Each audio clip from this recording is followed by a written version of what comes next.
Hello, welcome. Today, Saturday, 17th of October 2020. Well, this video is only for fun, it's just for entertainment. Well, I try to um, hold back all comments about election in the US and all this stuff. This is only for fun. This is uh, how a 12-year-old boy saw your country, the USA and Canada, in the year of 1980 in the summer. Well, I was a 12-year-old boy, and we were visiting my uncles. I had three uncles there in 1980. There was also a fourth uncle. But he came back in after he lived 9 years in Chicago. He worked there. Well, they were somehow homesick, and then they decided they want to go back to Germany, to Hamburg. He was a brother of my father, and when he came back, the first thing I heard about your country was it was a single. In the old days there were singles, and there were also big records, and he brought to my family a single, and and I asked my mother, what can it be? Well, it's maybe, is this music? Let's see, let's put on this single, and it was this song about this. So when the saints goes marching in, so when the saints goes marching in, and this was very new for me because of this swing, of this offbeat. Well, and I thought, well, I never heard such a music before in my life. I was maybe 4 or 5 years old, and I was in kindergarten, and in Germany all the songs were with this march beat, so like alle meine Entchen schwimmen auf dem See. So that means all ducks are swimming on the sea, on a lake. Sorry, usually they're on a lake, not in the sea. That was the beat of 1 and 3, like a Prussian march. Most songs in Germany are like this, also for children. Well, that was a very famous song for children. Every child learns this song in kindergarten. But this new music was somehow new, and I was amazed. What is it? What is it? It is a swing. It's totally different from our music, and well, that was my first approach to the American country. Well, I learned they have a kind of other music there, and I heard other sad stories about the war. I had a father, he died already. He was 12 when the Second World War was over, and he told me all the story about this bombing nights. They came in the night. The Royal Air Force, they had a night shift, and in the day the American Air Force bombed Hamburg in the day. So, and he told me so many stories how they ran to the bunker, and his father was hearing the radio, and then attention, attention, another bomber formations over the channel, we give you information. And then one day they had a fake attack. Then there was direction, well, heading Berlin, and then attention, attention, it's coming back, it's heading Hamburg now, it's heading Hamburg now. So, and that was just, maybe they had only 50 minutes get out of the bed. It was in the night, and they were trapped. It was too late. They were trapped in this house, and all these bombs come down, and then this whole glass roof. They were in this house where the stairs are, and then in the middle, on the top, and on the roof there was a glass roof, and this whole glass roof came down on them and come on them, and they thought that, well, now it's over, we're all gonna die now, and then they put off this glass, or it was only glass, where they thought this whole house is going down, and then they are in a grave of stone bricks, you know. Well, it was a real horror. It was real terror. Well, they had luck. They were this house was still standing. They were not bombed out, so they could stay in the house. Other people had to go in barracks. They built barracks then, and well, everybody was happy when the war was over. In the last year of the war, there was heavy bombing in Hamburg, and my father was all in this. You know, the Royal Air Force. They had a meeting point in the north of Hamburg, and they were meeting all these Lancaster bombers, and then they went into the downtown, and every time they came over the house where my father lived. It is the same house where I was grown up, and then he showed me, well, you see, this house is not straight, it is somehow going like this. There was a big bomb, and then there was a big vacuum, and this whole house went like the Tower of Pisa, you know. It was not straight anymore, this house I lived in.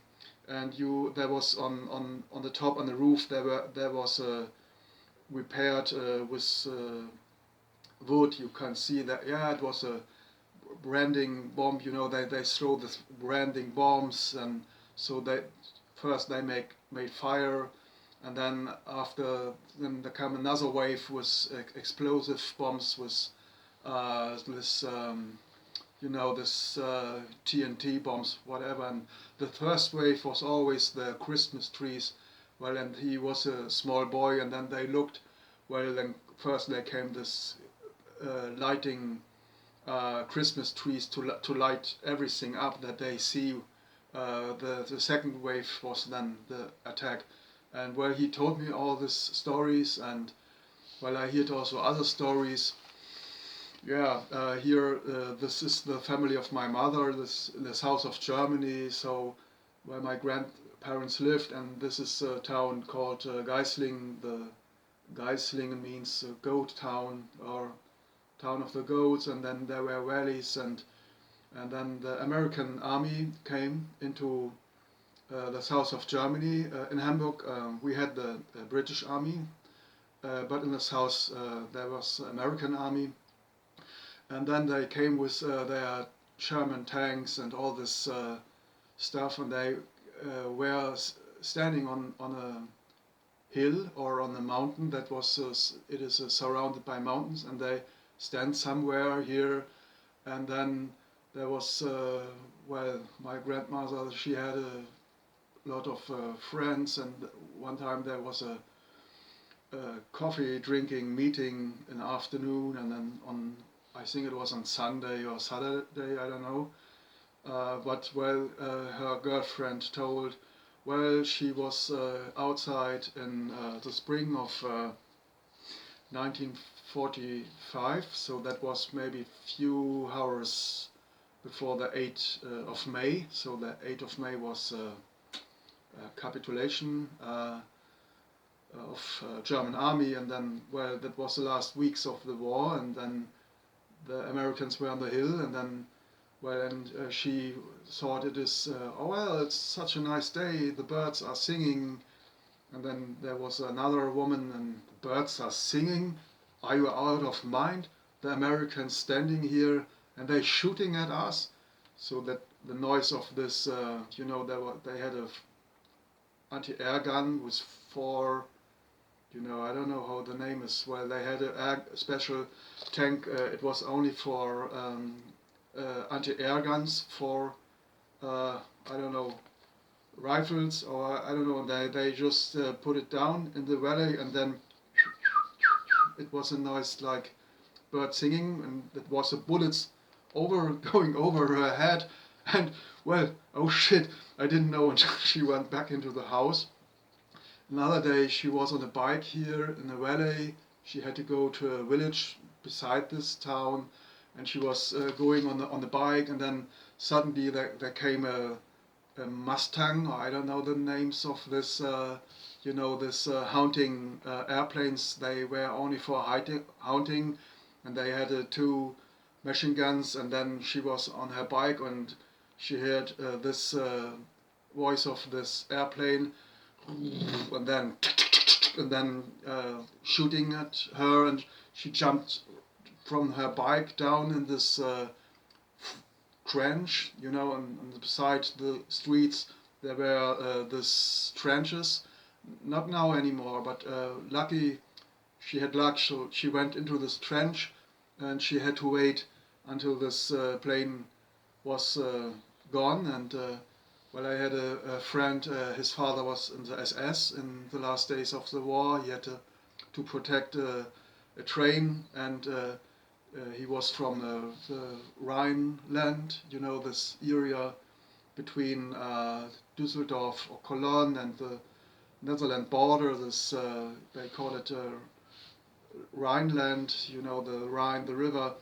Well, he came from there, and well, his father told him, well, then the British Army, the Royal Air Force, those pilots, they were quite gentlemen. So the first loop, they made a loop. The first loop was waving, hello, hello, my dears, and then second loop was attacking.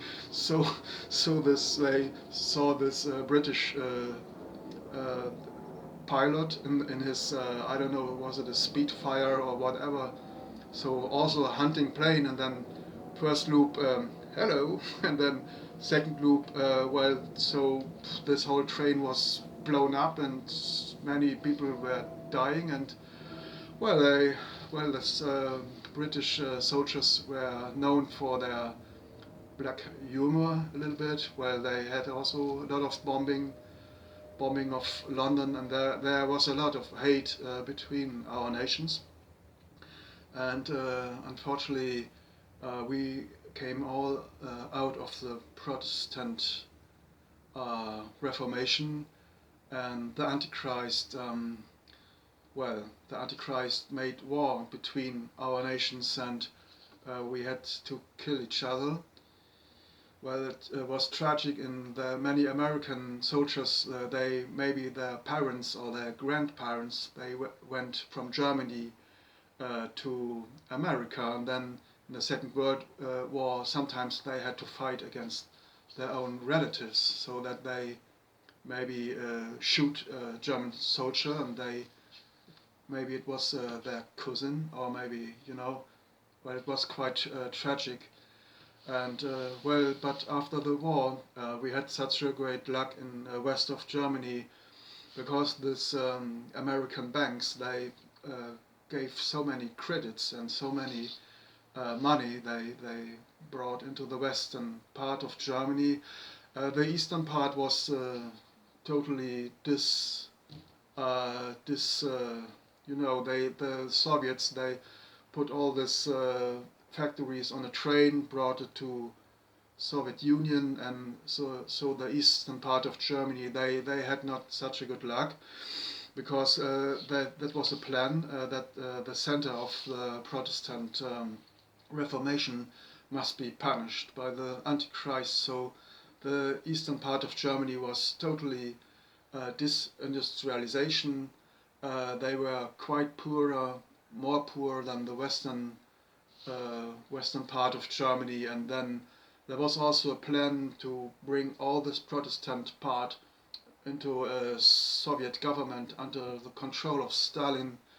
So also the northern part of Germany, like where I grown up in Hamburg and Lower Saxony, and the upper part of Hamburg, we call it Schleswig-Holstein, maybe Schleswig-Holstein, I don't know in English. This part where the North Sea is on one side and the Baltic Sea is on the other side.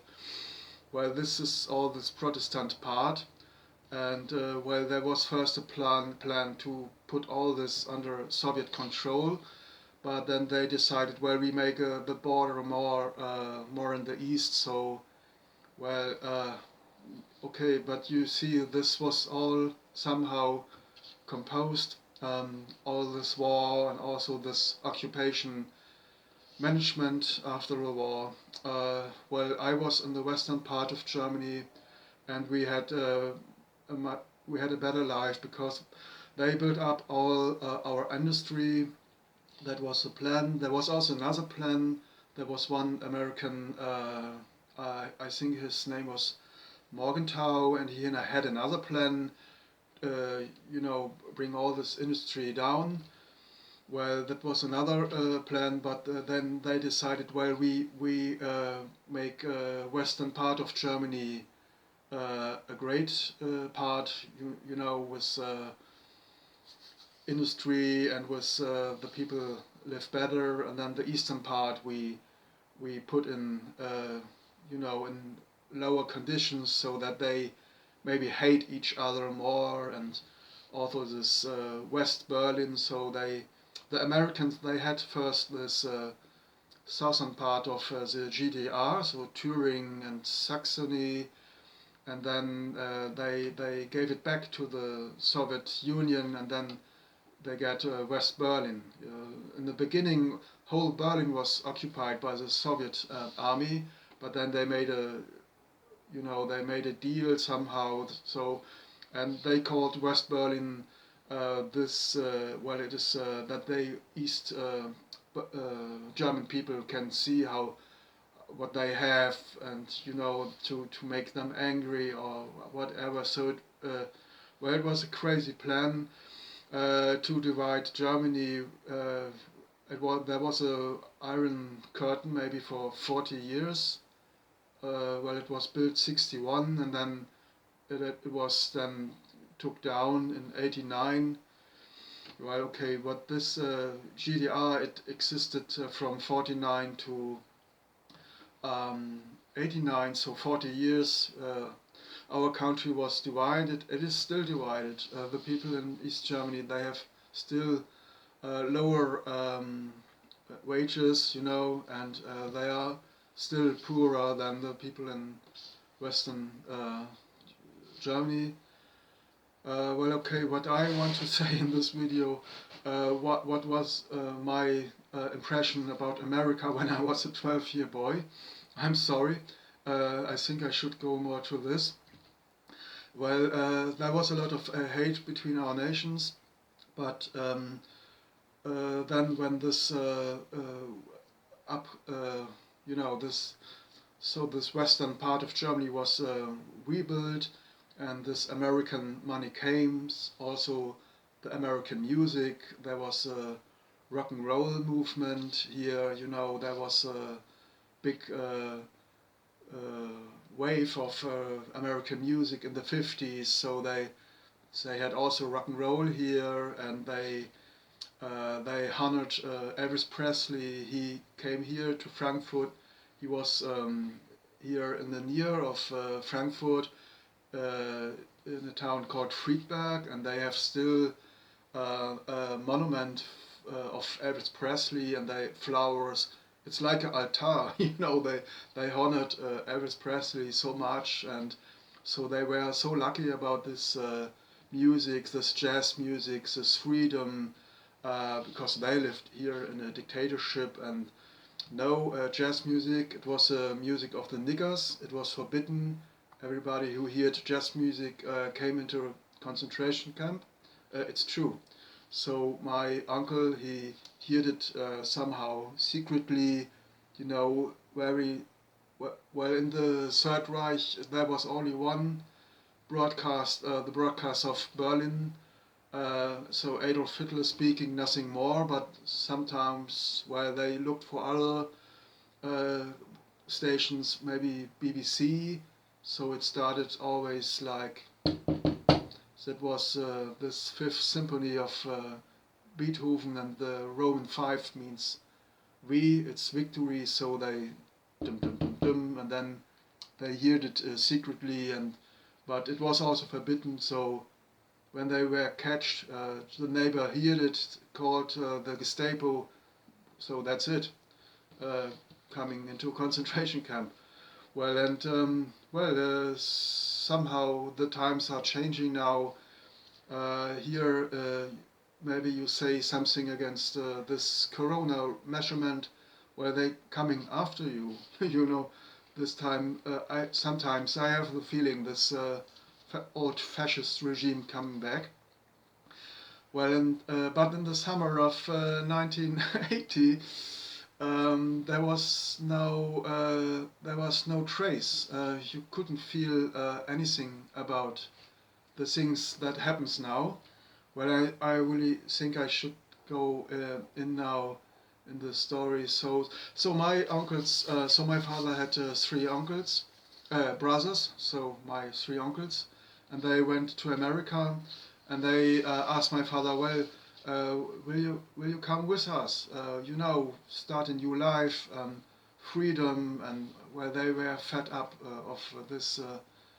Uh, Dictatorship they had, so you know they had to go into Hitlerjugend. My father was, and my his oldest brother, he had also to uh, go into, you know, in all this education, this fascist education, and unfortunately my father became a heavy anti-Semite, so he was a great Jew hater.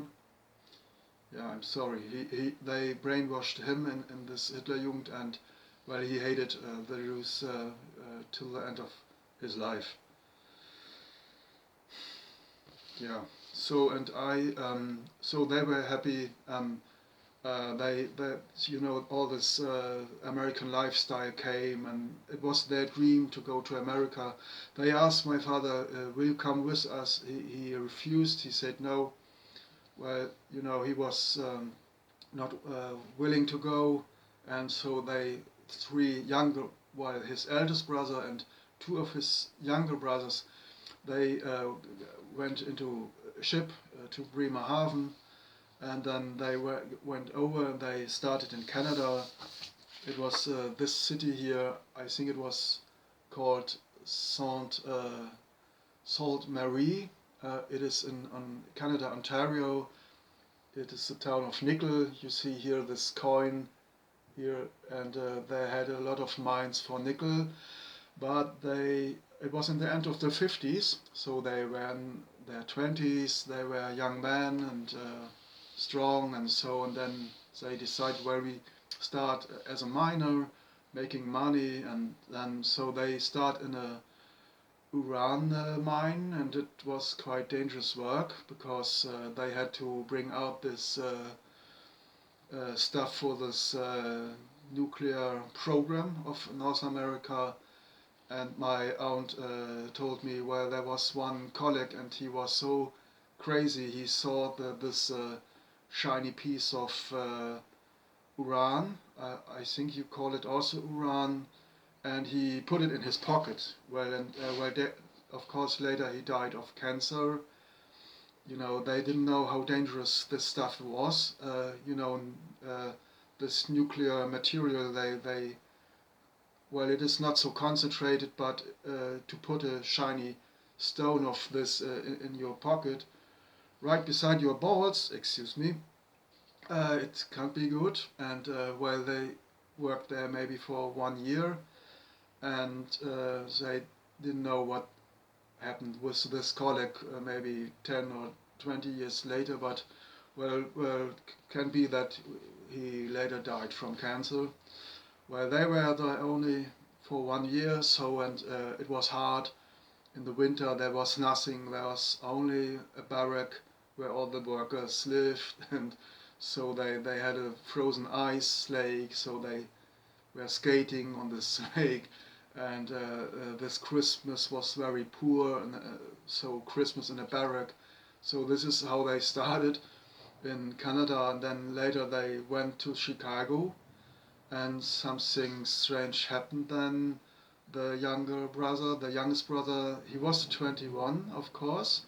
So well, their father was strictly against it, but they were 21, and then they said, well, we go, you know, you can't nothing do, we are 21, and So and they waited till the youngest brother was 21, and then they said, "Okay, let's go."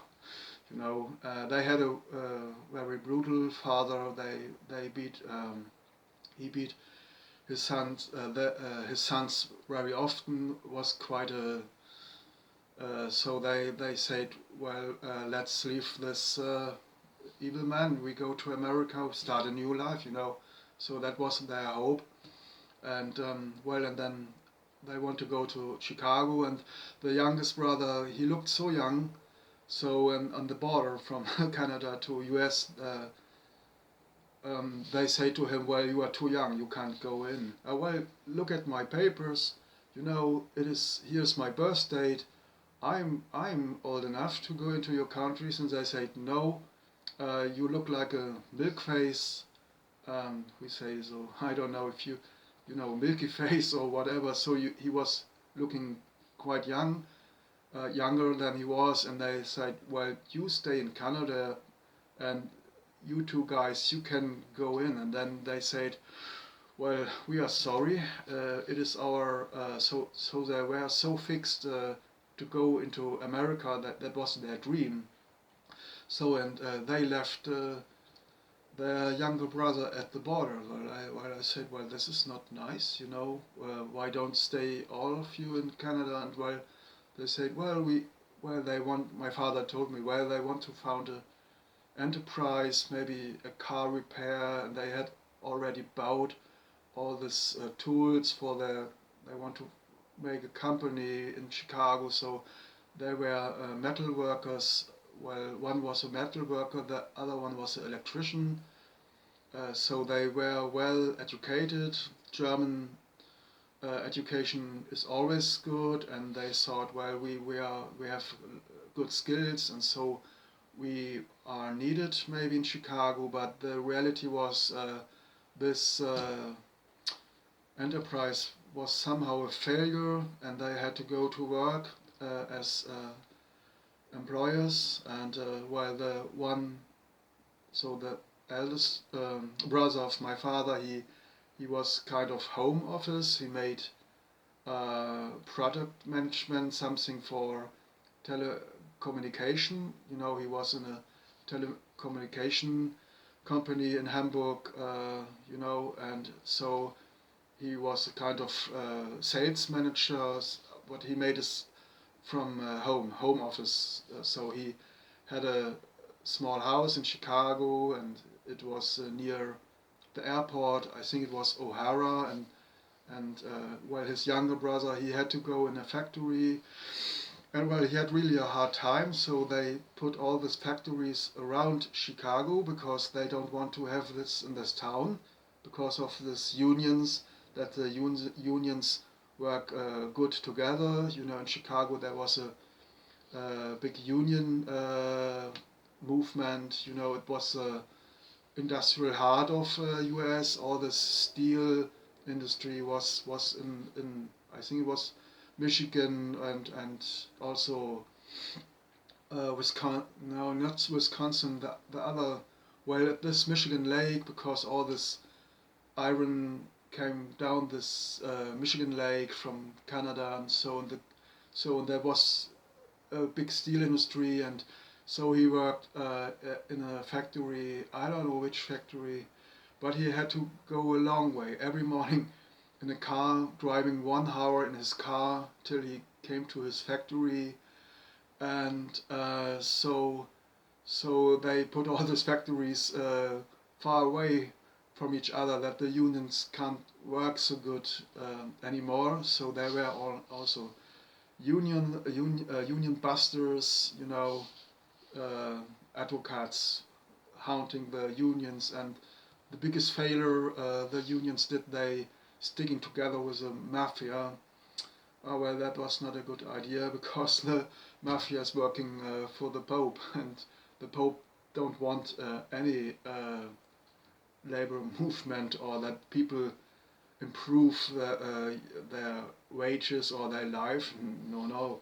So that was not a good idea. So, well, my uncle had a good, not such a good time in the factory, because his chief was a German hater.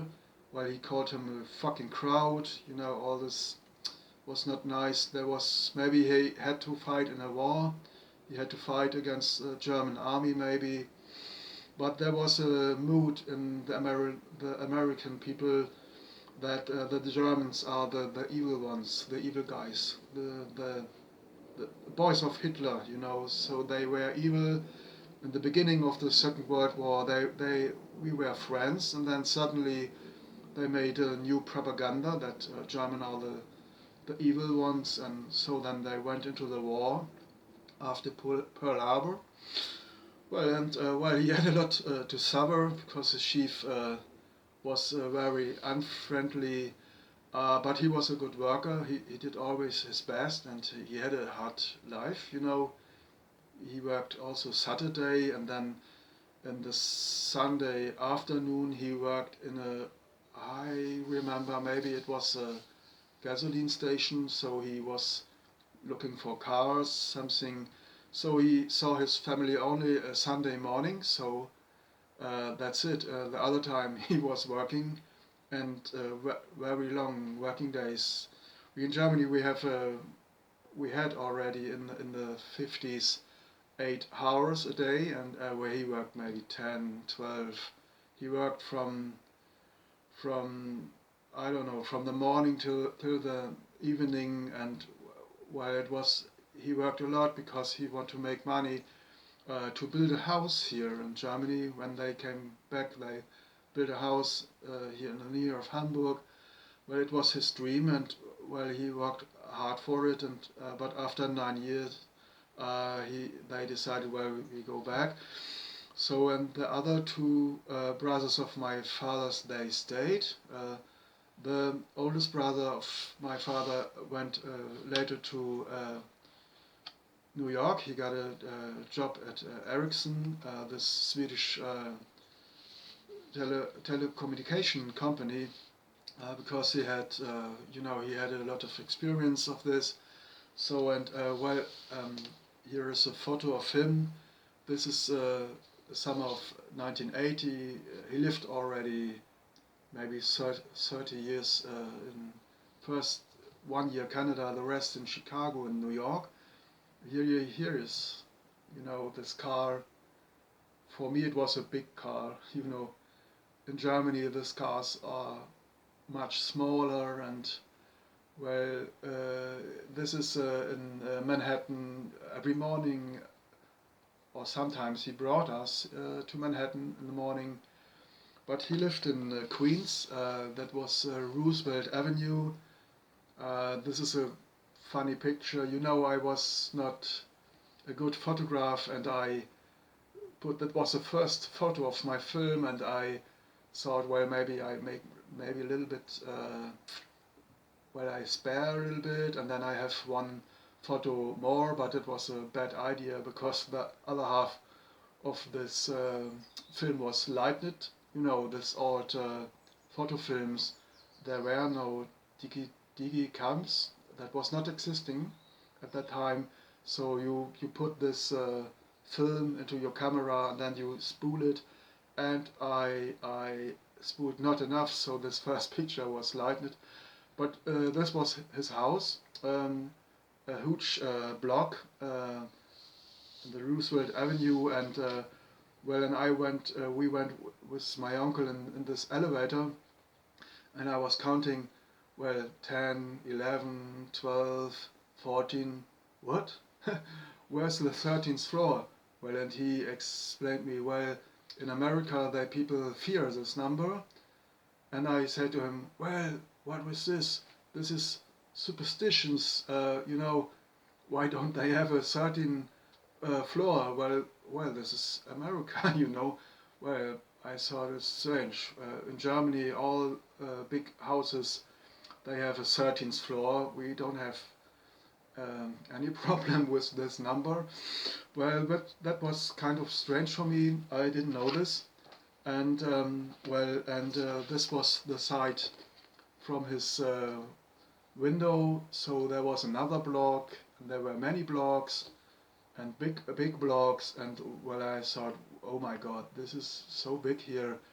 We had also skyscrapers in Hamburg in the 70s. They were built in the 70s, but not so big and not so many of them. And I was thinking, oh my God, this town is only existing. There's no forest and maybe a few parks, but well, it was quite it was too big for me.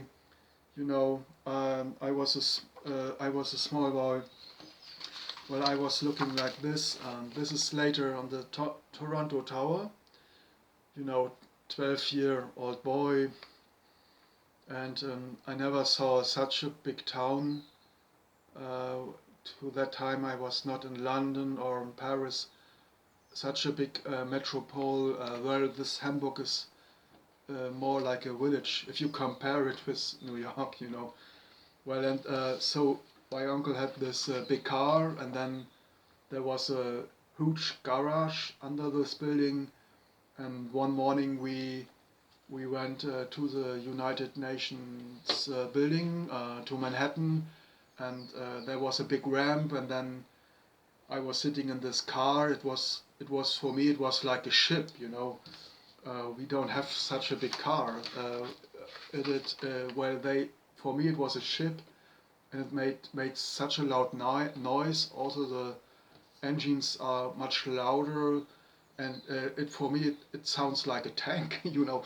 When I was a smaller, we were in the south of Hamburg, and the British Army, they in the night I heard these tanks when they had their maneuvers, like so, and sometimes I woke up in the night, and what I well it was sound it sounded like angry tigers. Well, and I was listening. Come, are they coming? Are they coming? But they were few kilometers from the place we were in this house, and but all the night, and this car sounds nearly similar. So I was in this car, and he uh, this car went up the ramp, and then here we go, and then wow, and it was such a loud noise, this engine, and then all these big cars and all the streets, they were quite bigger than in Germany. And then we went on a highway. I don't know which highway. I can't. Well, I could have seen it on a map, but well, I don't want to tell everything. Anyway, this video is very long, I fear. Well, okay, but it is just fun here now.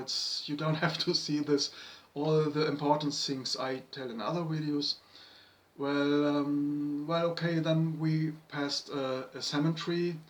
I was asking my uncle, what is this? Why is all these stones so small? And he said, well, this is a pet cemetery. It's only for dogs and cats, you know. And I said, what? We don't have this here in Germany, you know. Well, and he said, well, there are ladies, old ladies, and the only thing they have are their dogs or their pets, and they love their any pets so much they have a special cemetery for this. And I said, well, the only thing they have is a dog or cat, and well, I thought, well, that must be also there must be also well, there must also a lot of sadness here in this town, that they don't have anybody anymore, that they only have a cat or a dog. And I thought, well, this is another side.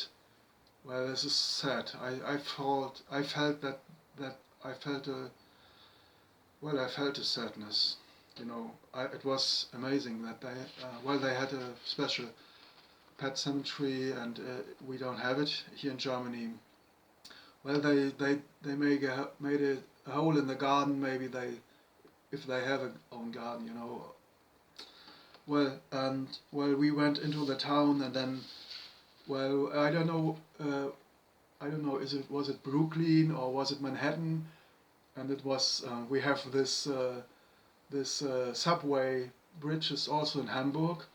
You know, the bridges with a subway on it, and this photo was so interesting for me because we had a sequel, that was with John Travolta, and it was called Welcome Back Cotton, and there was always, in the beginning, there was the song Welcome Back, and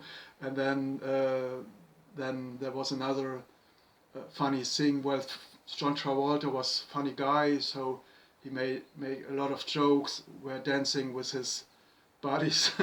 So and there was a sequel in Germany, it was called Welcome Back Cotton or something like that, and always in the beginning there was this bridge, and then there was the song, and well, I had to make a photo of it. That the world of a 12-year-old boy it's a complete different world from when you are adult. And I was picking up all these things that was interesting for me.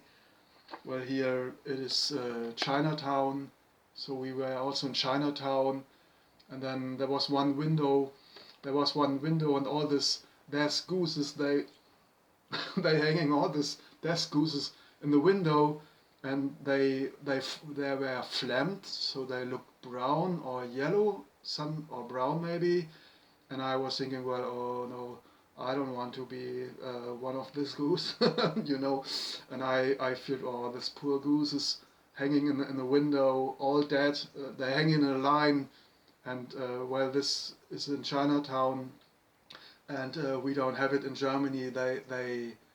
No, I don't think that they would allow this, because there are many people who like animals, and to hang them up death in the window. No, I don't think, we don't have it here.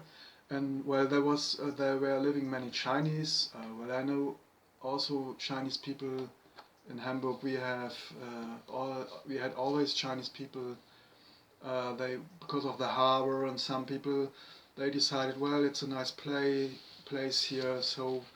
And there were Chinese sailormen, and they found a family in Hamburg, and they had Chinese restaurants, and they were very friendly and kind people, and it has nothing to do with the Communist Party in China.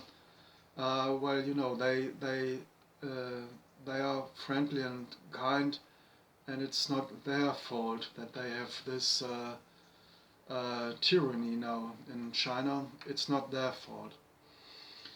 Well, a lot of black people, and well, we had also a lot of some black people, but not so many, and that was amazing for me to see so many colored people, and so, well, it was interesting. So I was pretending that I make a photo of the street, but I was waiting till this man passed, and then it was not nice maybe, but well, I want to have one of this on my film. Well, there was also this breakdance movement, white gloves, and making dances, and this young black guys, they were standing in this entrance of the Central Park.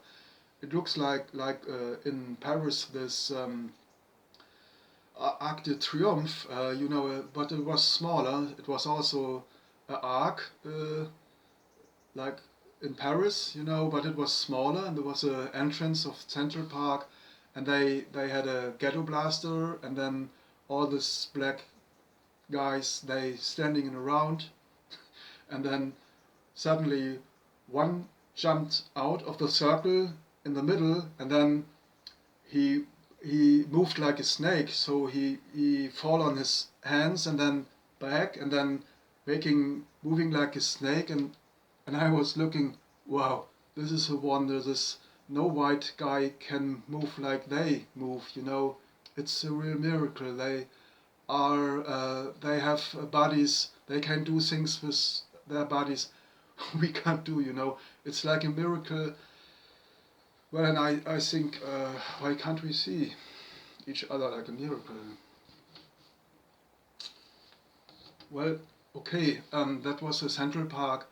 This breakdance movement, it came also to Germany, but all these white boys in Hamburg, they had white gloves and they had a bomber jacket. That's it. They had also a ghetto blaster, but they couldn't dance. It was so disgusting when they tried to copy this black guys. So that was I was laughing, and normally they just standing there and "Ooh, we are the hard guys and we are dangerous." So they used this uh, breakdance movement to make themselves more important, but they had no spirit, they couldn't dance. And and so that was a time when the rap began, that was funk, a little bit funk, and this rap, Grandmaster 5 and the, what was it, Grandmaster 5 and the, uh, I don't know, you know, the song was like, so, and then sometimes I'm gonna wonder how I'm keeping going under, and then there was a keyboard, and that was the beginning of the rap, and then hip hop comes later, and it was quite amazing, and I must say we in Germany we had never problems to hear black music. Well, there was James Brown, Michael Jackson. They were big stars, especially in England. Tina Turner. Well, they were very famous here, and I found that the white and the black people in the US they hear somehow their musics, and so the white people don't listen to this black music so much. Must be something in the history that well you know uh, well let's say it, this Jesuit order, this Rome used many times the black people against the white people, like they do now in the Black Lives Matter movement. Well, I promised not to speak so much about this things now. Well, but so I think this is the reason why this music is so divided in the US. But here in Germany, we hear all this black music. Well, they like we like all this music, especially Michael Jackson. He was very famous, and also I had a record, this Thriller record, with Billie Jean and Beat It, and I hear this record many times, and I loved always this black music, and uh, well, a lot of soul also, a lot of the English and the German people, they heard a lot of soul in the 60s, especially in the 60s. Well, and okay, but this um, breakdance, that was very very funny. So they moved with white gloves and all these things, and then they spinning like a circle.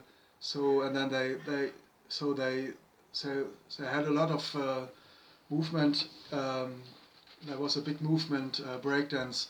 I don't know if anybody can remember this. That was in the beginning of the 80s, I think. Well, it started in New York, came later to Europe. Well, here it's the Wall Street, and I don't know this guy. I think he was. Um, he, it was a politician, and I thought, well, maybe this man is important. Well, let's make a photo of him. I don't know who he was. Uh, Maybe from a party, from the Democrats or from the. I don't know. Well, that was the Wall Street. We went also in this Wall Street, and I didn't understand. I couldn't understand why these guys they standing on the floor, and then they have these papers, and they were shouting yes, no, yes, and then throw away, and then well they have a party. Fashing. It was, for me, it was fashing. I didn't know about bourse or economy. I had no idea what is about a stock market. I don't I didn't understand. Well, I thought, well, they have a good time, making party, making all cutting this papers into little pieces, making fushing, hooray. you know that was my point of view when I saw them. The bell ding-a-ling-a-ling, and then there was a break. Then they went out, make a break, and then starting again, ding-a-ling-a-ling, and then there was open again, and you can watch it. It was like a balcony, and you could watch down on the floor where the agents were running, and they were so excited. And what I was thinking, well, this is not good. This is not good. So much trouble for this little pieces of papers. I couldn't understand what it is all about. So that was my impression from the Wall Street. And well, we were also here, United Nations, and well, my uncle brought us there, and then he said goodbye. So he went to work, and we were making sightseeing. And one day we went to Ellis Island. This is the island.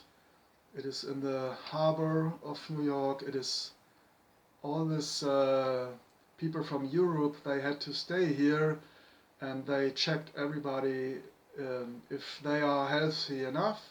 So if they have any disease or were sick, so go back to Europe. So they sent them back. So that was Ellie Island. We were on this island here, and these buildings are still existing. So that was a kind of quarantine. They had to live there for, I don't know. Well, it was maybe 100 years ago or so. I don't know. And here, the Twin Towers. I was not up them.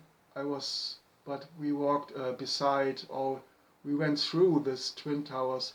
There was a kind of park, and this is from this island, State of Liberty. So I was on a ship, and I looked back, and well, okay, I took a photo here. So that's well, I saw this towers in 1980.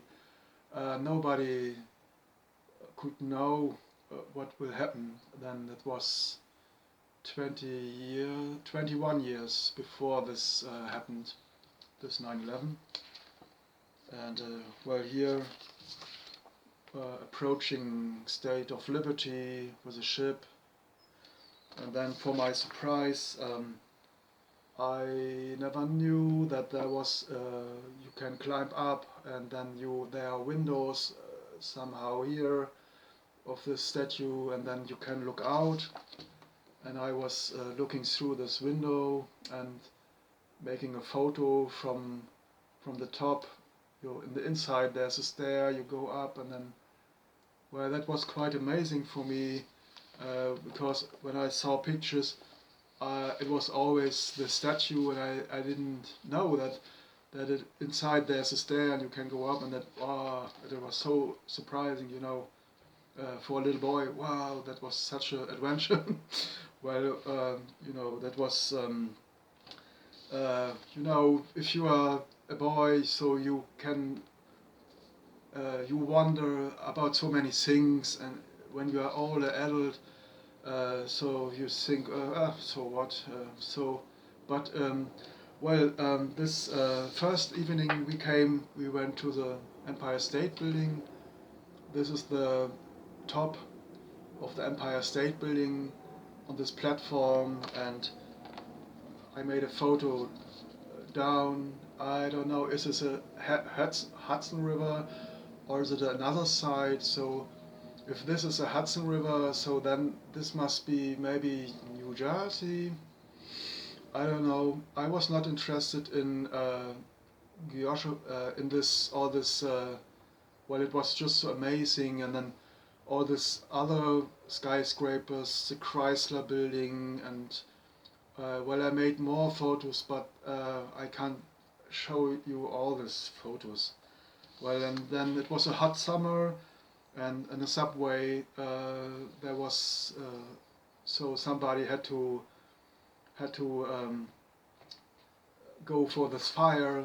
So it was so hot that this wood was beginning to burn. So and this man, he went down to this railway um, to finish the fire. And when the subway came in, it was so loud. It was so pam pam pam. So it was so loud. And in Hamburg, it was they are much. Well, they don't make so many noises. Much, I don't know the word. Um, Slight, very smooth. But in New York, the underground, well, they were so loud, and it was a hot summer, and there was a strike of these employees, and all this garbage was on the street, and all the streets in Manhattan, they were stinking because they made a strike 1 week, and all the garbage of 1 week, there were mountains of garbage in Manhattan, and it was such a bad smell. And I decided, I don't like New York so much, you know.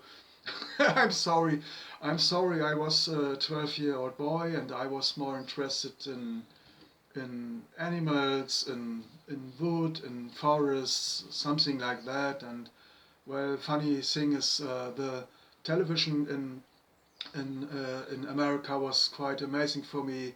Well, I was 1 week in New York, and every evening we came to my uncle, and and in the evening he put on this television, and then I saw all this, this advertisements, the products and all these things. And then I was looking, and then there was putting yellow mellow, and then that all this colored letters made from putting, they were shaking, and I was delicious, that was so intense. So if the children see this shaking letters made from putting, so the one was orange, that was apricot, the green one was another, and then red was maybe cherry or strawberry, and all this different kinds of puddings. And then so that was it was quite intense, and then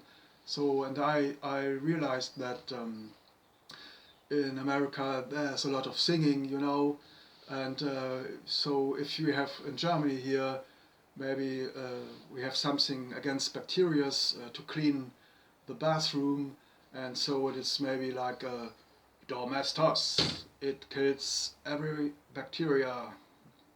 You will see it. That's it.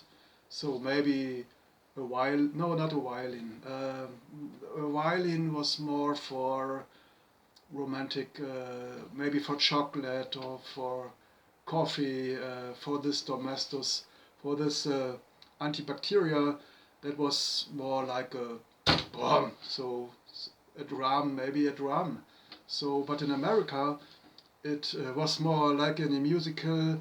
So imagine there was antibacterial, I don't know, chemical, and then all this bacteria you can kill, you can kill, you can kill all this bacteria.